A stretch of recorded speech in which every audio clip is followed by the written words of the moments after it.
ATL.GA faithful, my people. I'm the Douglas Carter, back on the scene doing my thing, and I just want to say I appreciate you and the work that you do. It's about 2 o'clock in the morning, Monday, and I was listening to Big Low's thoughts after the game, and I was listening to Ricondo. Was listening to his thoughts after the game. I haven't went back and rewatched the game. I listened to it on the radio and caught some pieces of it. And I am ready to move on from Arthur Smith. Was the loss all Arthur Smith's fault? No, it wasn't. Could Desmond Ridder play a lot better? Yeah, he could. Were all the interceptions his fault? No. Did he have a part in taking some blame? Yeah. So I try to let the loss sit with me for a second. I go into work today. I got my Atlanta Falcons hat on. I got my Atlanta Falcons hoodie on. And, it's hard to put the stuff on. For me, even though I'm a die-hard, ride-or-die, AT-alien, you know what I'm saying, hometown team representative for life, sometimes it's just hard, man. I feel like this is a replay of last year against the Commandos, except for in a different way, I still think Arthur Smith is calling pass plays when we should run the ball. People could argue about the decision to go for 2 points. I'm on the side of Big Low. It doesn't make any sense to me. And we know Arthur Smith, when he gets in front of the podium and he grabs a mic, he's, he usually is saying, well, this ain't fantasy football. This ain't people playing Madden. And I've spoke on it before. But even young kids playing Madden with nothing to lose and nothing to gain except for the video game itself, you just kick the extra point and you're down 7. Even if we were to score, then all the pressure is on us to get the 2-point conversion. Say we score and then we miss the 2-point conversion, lose by 2.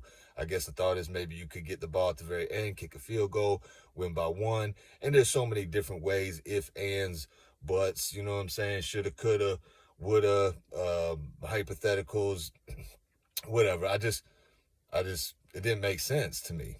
And I get it. Big Low said, Arthur Smith said he went for it last year in 2 games against the Rams and against the Yucks, I think. I think we converted the 2-point conversion, so it was all good, but we still lost the games.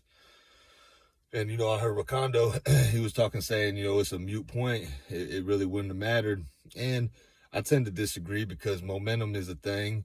And being down 1 score with the extra point, to me, is different than being down 8 points with the 2-point conversion.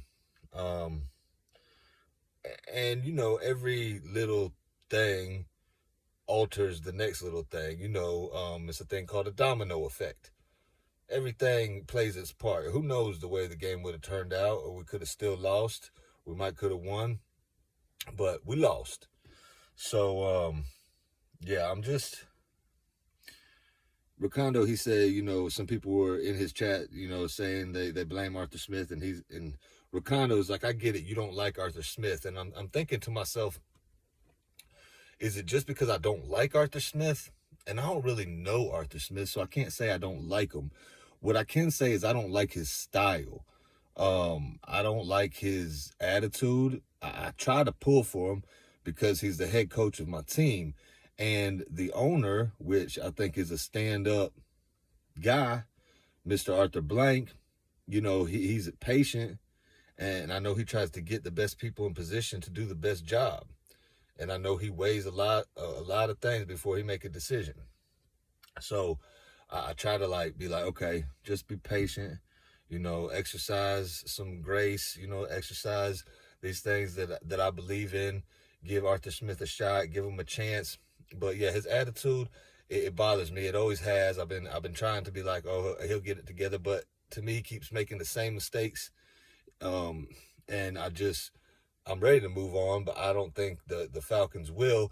And there is a chance that we still make the playoffs, which I hope we do, no matter who's the coach. Or I want our team to win. I don't really care about nothing else except for wanting my team to win, show out. Congrats to a C note, Calais Campbell, getting that 100 sack. That was nice to see. Grady Jarrett got him a sack. That was nice to see. The sacks were nice to see. And it's just like, why can't we win when we're getting sacks? You know what I'm saying? The defense did good. We had a play that we gave up on special teams that hurt. You know, our defense did let them score a couple touchdowns, but our defense kept us in the game to where we had a chance to win. And that's all I can ask of my defense. Hey, keep it to where we have a chance to win. Then it's on my quarterback and my skill position players and my head coach. Terrible time management, clock management, the plays. You know, people saying on Big Low, like, what is Ragone doing? What is Rags doing?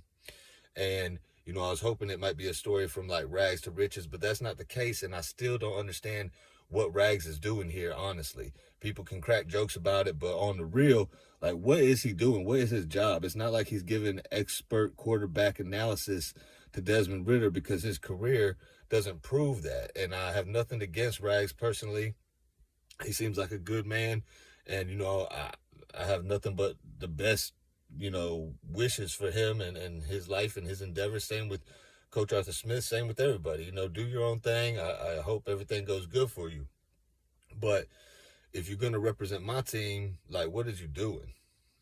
Like, Rags, you was the OC in Chicago, and their offense was terrible, in my opinion. I don't see your job. I don't see your role here. Coach Arthur Smith, you know, if I see him doing that, like, oh, like I don't want to see that anymore. Why, like, you know, why are we spiking the ball and then having to call timeout, getting delayed game, shooting ourselves in the foot?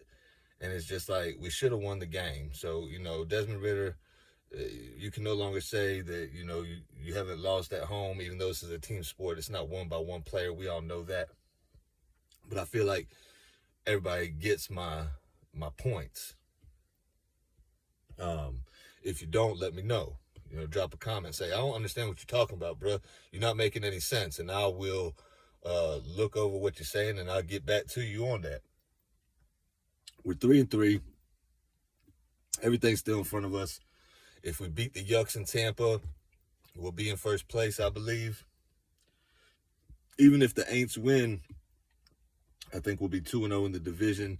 I think that'll put us at a number one ranking. We'll have the same record as the Yucks, I think, or they already had their bye, so might not be the same exact record, but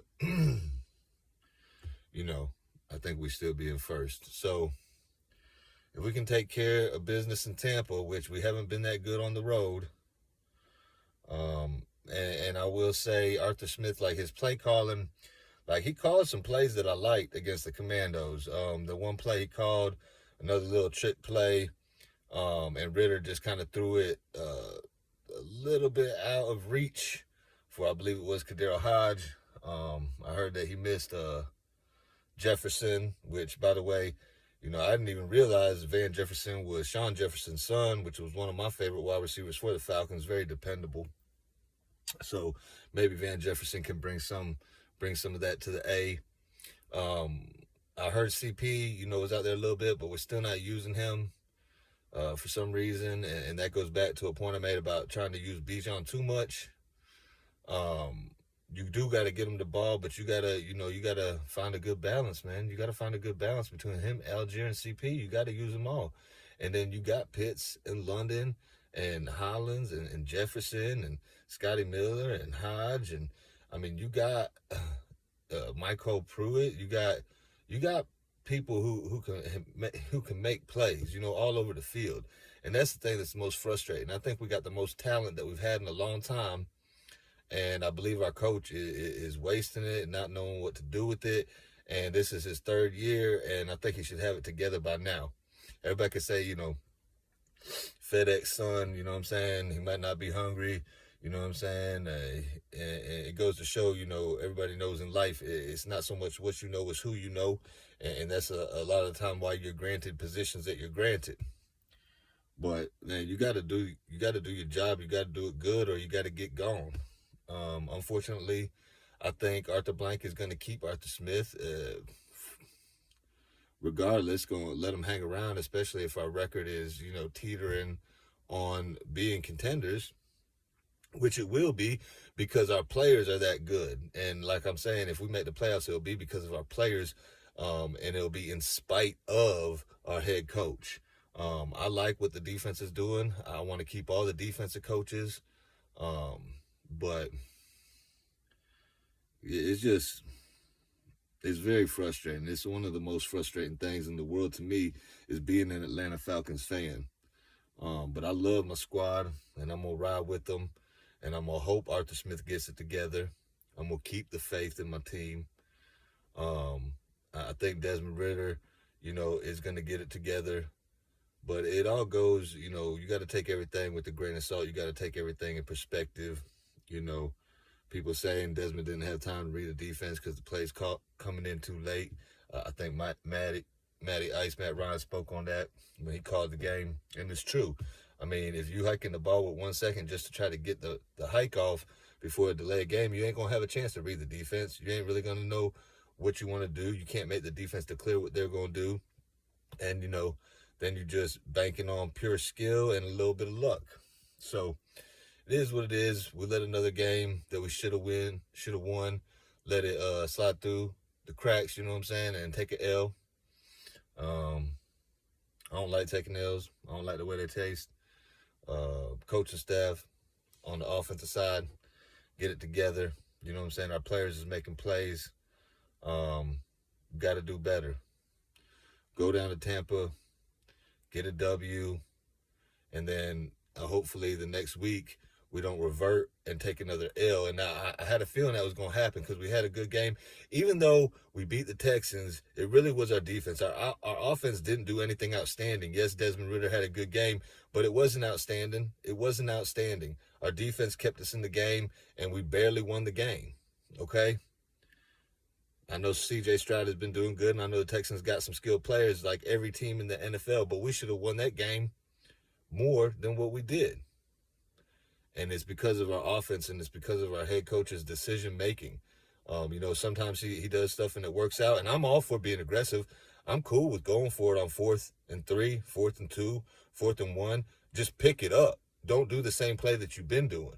You know what I'm saying? Like you say it yourself, coach. Everybody got film. Everybody watch. Everybody going to come up with plans. The defense got to say too. So why don't you not do the same play that they've already seen you do?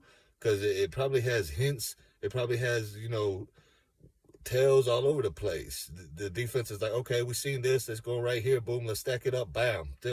Nothing. Come on, man. Like, if I know that, you got to know that. Anyway, I probably left out a bunch of stuff that I wanted to talk about, but that's what I got for y'all right now. Y'all let me know what y'all think, man. End this video like I end all my videos. Thank God works. And I hope you have a blessed rest of your day or night. 1.